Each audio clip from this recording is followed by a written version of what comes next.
This is Trove.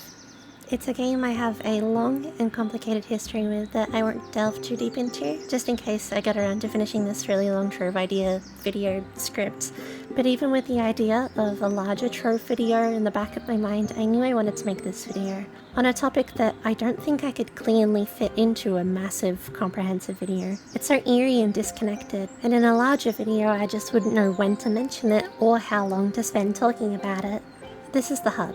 It's very much the beating heart of this game, an MMO that every single one of its players understands is very much on its last legs. For years now, I've been checking back in with the game every now and again, just stunned that it hasn't been taken offline yet. The hub is the default spawn for anyone logging into Trove. It gives you easy access to a bunch of crafting benches and system interfaces and the like, and whenever there's an event on, you'll find it here. The hub has changed a lot over the years. Buildings have come and gone as systems are introduced, reworked, made redundant, etc. But for as long as I've played this game, the hub has harbored a strange secret. And the weirdest part is, I can't find any record online of when it was introduced or even who first discovered it. Every instance of the hub is generated with a surrounding area that looks something like this. And they're seasonal. This is what it looks like in winter. I'm sure you can imagine what it would look like in spring, summer, and autumn. All you can find out here are a couple passive mobs and cornerstones, which are basically plots of land for portable player housing. Someone's just put up theirs as I was saying that. When inside the bounds of the hub, your map screen will just show you a little guide, but the second you step outside, you can see the infinite, barren, and very boring expanse. Well, it's barren and empty with one exception. If you were, for whatever reason, inclined to just head west, you'll eventually come across the star of today's video. It takes a while.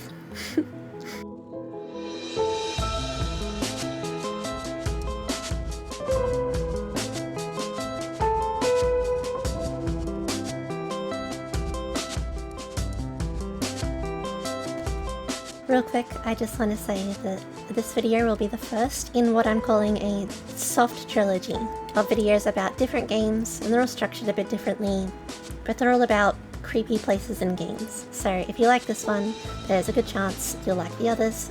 So if you're not already, I invite you to subscribe and keep an eye out for those videos and any others that I make.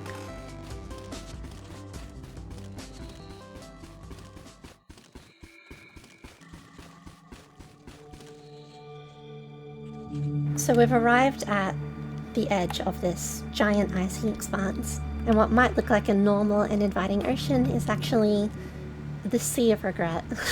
An ominous name for what is obviously the developers trying to tell you, hey, this is the edge of the world. Nothing to find beyond this point. But if we choose to ignore all the game design shorthand and go exploring in this seemingly empty abyss, we will eventually find something.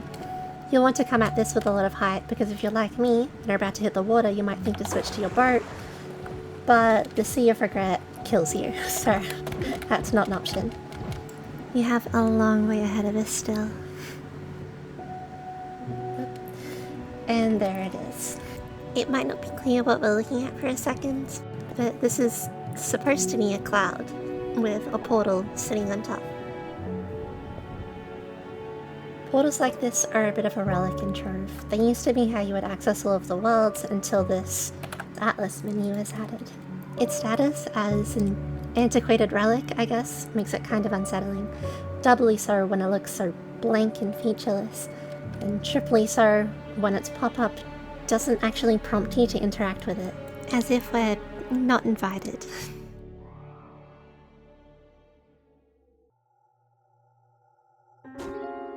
What awaits us on the other side is this.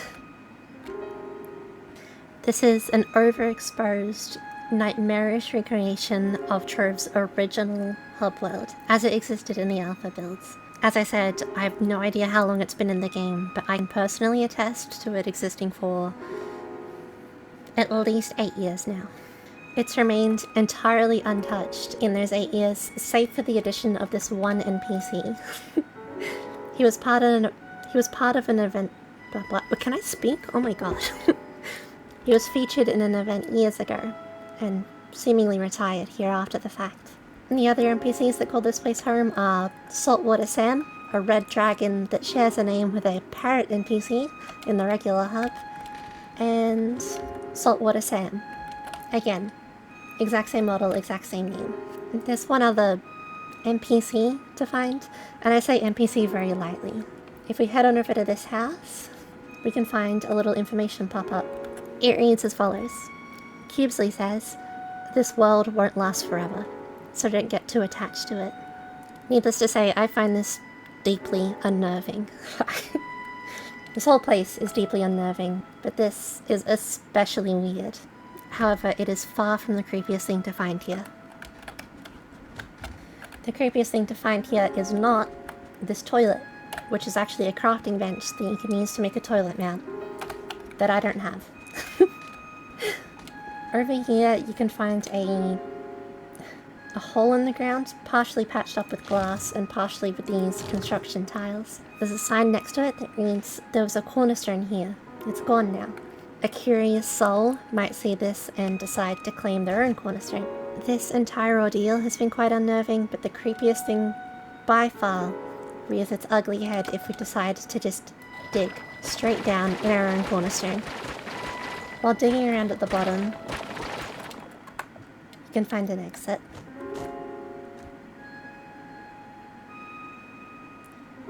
What we find down here is a labyrinth, a series of catacombs really, filled with skulls, attached to which are player names and messages describing how they died. I have no idea why this is here. There are a lot of people speculating online that these are just grim immortalizations of alpha players. It makes sense, and I don't want to ascribe supernatural elements to this, but like, why skulls?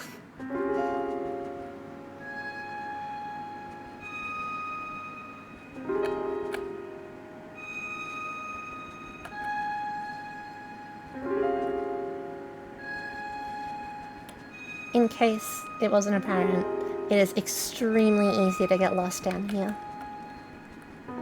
It just goes on and on and on and on.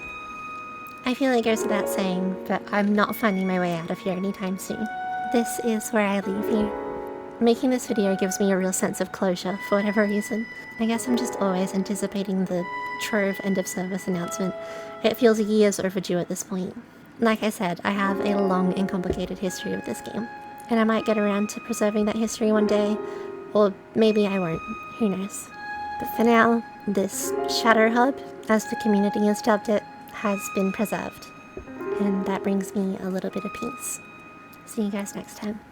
Love you.